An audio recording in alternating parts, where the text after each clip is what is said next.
70 కిలోమీటర్లకు పైగా పొడవైన సముద్ర తీరం. ఆంధ్రప్రదేశ్లోని అతిపెద్ద వాణిజ్య నౌకాశ్రయాల్లో ఒకటైన మన కాకినాడ జిల్లాకు కూటమి ప్రభుత్వం భారీ పెట్టుబడులు తెచ్చింది. దాదాపు 60,000 కోట్ల రూపాయల పెట్టుబడులు కాకినాడ జిల్లా ఆర్థిక ప్రగతిలో కీలకం కానున్నాయి. ఏఎంజీ మెటల్స్ అండ్ మెటీరియల్ 44,000 కోట్ల పెట్టుబడులు, AM green ammonia India private limited 12,000 కోట్ల రూపాయల పెట్టుబడులు, జాన్ కాక్రెల్ గ్రీన్ కో హైడ్రోజన్ సొల్యూషన్స్ ప్రైవేట్ లిమిటెడ్ 2,000 కోట్ల రూపాయల పెట్టుబడులు, కోరమాండల్ ఇంటర్నేషనల్ లిమిటెడ్ 1,539 కోట్ల రూపాయల పెట్టుబడులు, పట్టాబి అగ్రో ఫుడ్స్ 408 కోట్ల రూపాయల పెట్టుబడులు పెట్టేందుకు ముందుకొచ్చాయి.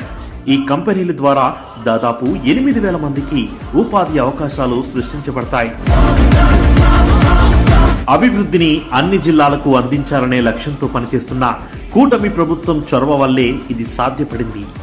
మన ప్రాంత అభివృద్ధి గురించి మరింత మందికి తెలిపేందుకు ఈ వీడియోని ఇప్పుడే మీ ఫ్రెండ్స్ అండ్ ఫ్యామిలీకి షేర్ చేయండి.